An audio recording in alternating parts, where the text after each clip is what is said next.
Et la musique des Rois Maudits par Maurice Druon qui vous signale l'arrivée du deuxième épisode de notre grand destin de la semaine, celui d'Aliénor d'Aquitaine.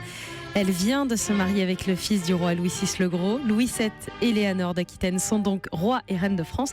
Mais dans le couple, tout ne se passe pas très bien, Franck. Je vous l'ai dit, ils n'ont pas du tout le même caractère. Il y a cette volonté d'Aliénor de s'amuser, tout simplement. Elle est très jeune, de vivre, de s'épanouir. Et le roi Louis VII, lui, est vraiment très pieux, très religieux même. Et d'ailleurs, elle finit par poser la question, mais elle dit, mais j'ai épousé un moine, véritablement.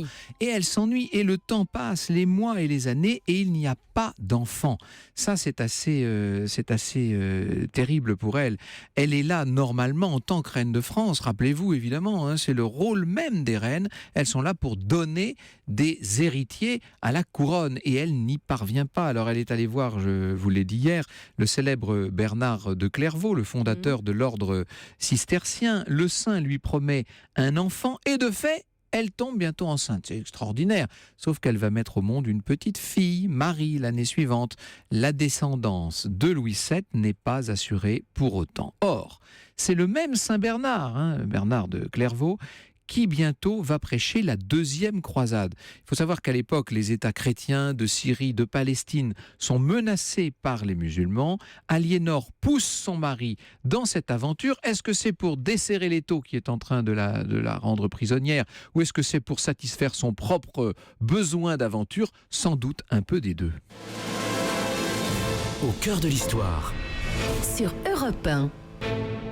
Et c'est le destin d'une grande femme qui a dirigé et la France et l'Angleterre, Aliénor d'Aquitaine. Ce destin, vous nous le racontez tout au long de la semaine, Franck Ferrand. Nous en sommes à son premier mariage avec Louis VII, un mariage durant lequel elle va participer à la deuxième croisade. Et oui, et c'est elle qui pousse, vous savez, cette croisade, elle va la soutenir. Il ne serait pas étonnant, nous dit le baron Olivier Guichard, qui a écrit sur Aliénor d'Aquitaine, il ne serait pas étonnant qu'Aliénor y ait beaucoup poussé.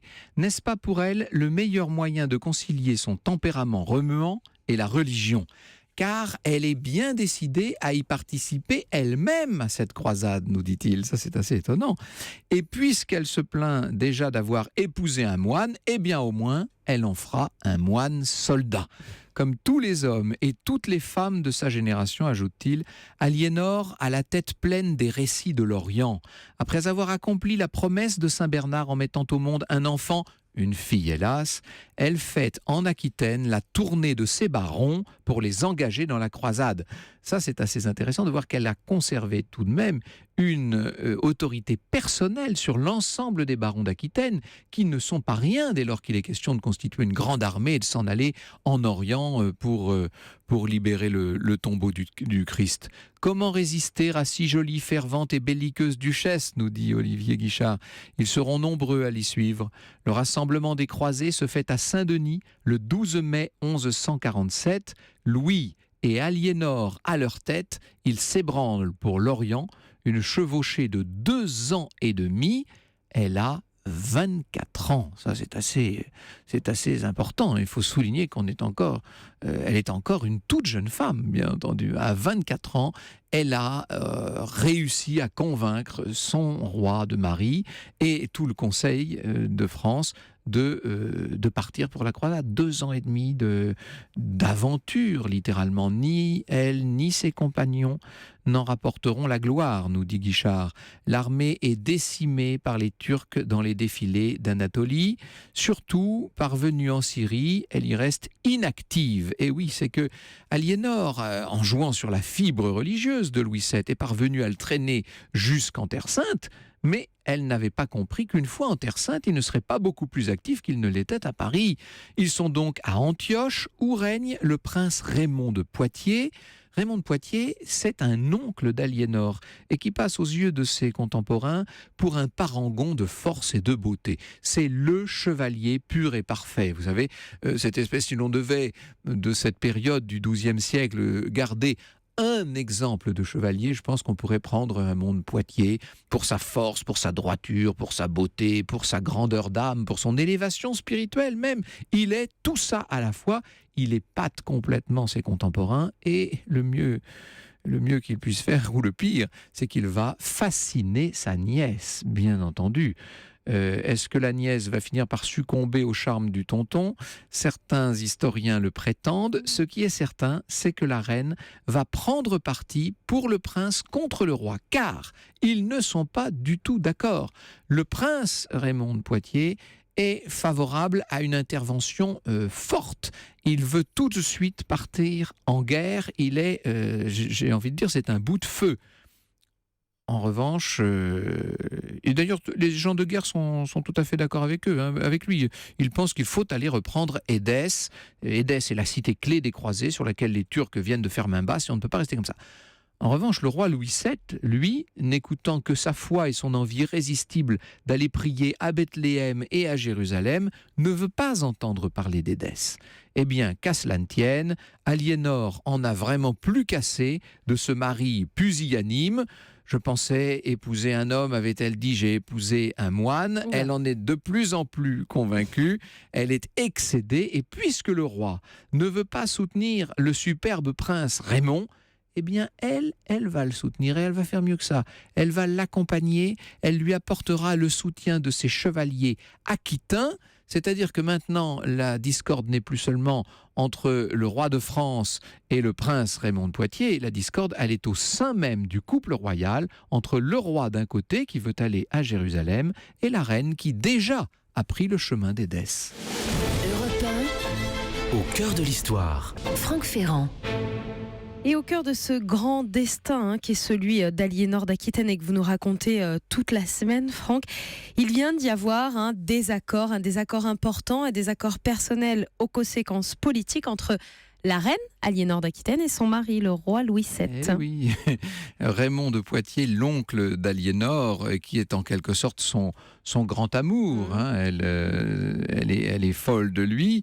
Il s'est sacrifié en vérité pour que le roi de France et toutes ses troupes puissent rembarquer. Si vous voulez, il a servi d'arrière-garde. Il s'est fait massacrer avec ses propres soldats, ce qui a permis à toute l'armée franque d'être rembarquée sans dommage. Or, le roi de France, Louis VII, a compris ce qui se passait évidemment entre son épouse et Raymond de Poitiers, et il l'a reprise avec lui en quelque sorte. Il l'arrache à Antioche. C'est ce qu'on appelle dans l'histoire l'incident d'Antioche, cette liaison probable avec Raymond de Poitiers qui va être interrompue par le roi Louis VII qui ramène sa femme. Ils se sont disputés très durement, Louis VII et Aliénor. Et il y a une petite phrase, c'est là que je voulais en venir, qui a échappé à la reine dans le feu de la dispute.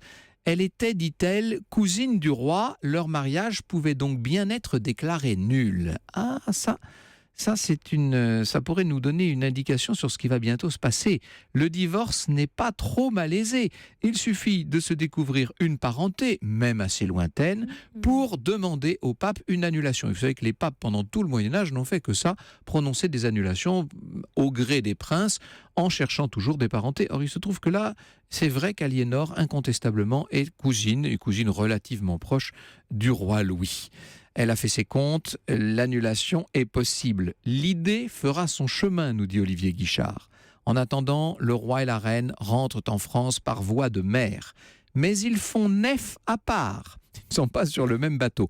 Et alors là, chose incroyable, le navire d'Aliénor est capturé par une escadre byzantine au large du Péloponnèse. Mais quand je vous dis que la vie de cette femme n'est quand même pas banale, vous imaginez cette petite héritière cette jeune héritière du duché d'Aquitaine, qui épouse un prince héritier, qui devient aussitôt reine, qui n'arrive pas à donner un héritier au royaume, qui va pousser son mari dans la croisade, qui l'accompagne là-bas, qui va prendre le parti de Raymond de Poitiers contre le roi. Le roi la capture, si je puis dire carrément, la ramène avec lui, et voilà que le bateau d'Aliénor est fait prisonnier par une escadre byzantine. Ce sont les Normands qui vont négocier, qui vont la délivrer, et qui vont la ramener en Italie, où Louis, tranquillement, si je puis dire, l'attendait. Ça faisait quand même 3 semaines qu'il n'avait absolument aucune nouvelle de son épouse. Il ne savait pas ce qu'elle était devenue. Et quand elle retrouve son mari, Aliénor apprend la mort de Raymond de Poitiers, qui cette fois a été tué à son tour au combat contre les Sarrasins, comme on disait à l'époque. Pour elle, c'est terrible, cette nouvelle. C'est un drame. C'est un drame. Elle faiblit, elle s'alite, elle tombe malade. Alors, on avertit le pape. On lui explique que le roi et la reine de France sont prêts à demander l'annulation du mariage, qu'ils ne veulent plus se parler. Enfin, tout va au plus mal. Le pape, nous dit encore Olivier Guichard, dûment alerté par Sugère sur les difficultés du ménage, parvient à le réconcilier. Il les conduit par la main à la chambre où il a fait préparer un seul lit. Un second enfant naîtra l'année suivante. Vous voyez quand même que les papes, parfois, j'allais dire, payaient de leur personne pour réconcilier les couples royaux. Oui, un nouvel enfant naît, mais encore une fois, ce second enfant, encore une fois, c'est une fille. Oui. Il n'y a pas d'héritier à ce... Comme si ce couple tellement mal assorti ne pouvait être fécond du point de vue de la couronne et du point de vue de l'avenir de la dynastie capétienne. Il n'empêche que, dans l'esprit de la belle duchesse d'Aquitaine, son union avec le roi Louis est déjà morte. Elle en parle au passé. Pour elle, il ne saurait être question de rester pour le restant de ses jours l'épouse de ce mari qui ne la rend pas heureuse, qu'elle n'arrive pas à comprendre. Ils ont depuis longtemps décidé d'accomplir des chemins séparés. Et l'on verra bientôt Aliénor devenir en quelque sorte l'ennemi de son mari, le roi de France. Vous verrez qu'un jour, beaucoup plus tard, elle deviendra également l'ennemi de son mari, le roi d'Angleterre. Ah, décidément, quel grand caractère. Pour le moment, ce que se demande Aliénor, c'est qui pourrait bien remplacer Louis dans son lit. Après tout, si son mariage devait être annulé, qui pourrait remplacer le roi de France ? Cette question, ce sont les comtes d'Anjou, père et fils, qui bientôt vont lui apporter une réponse.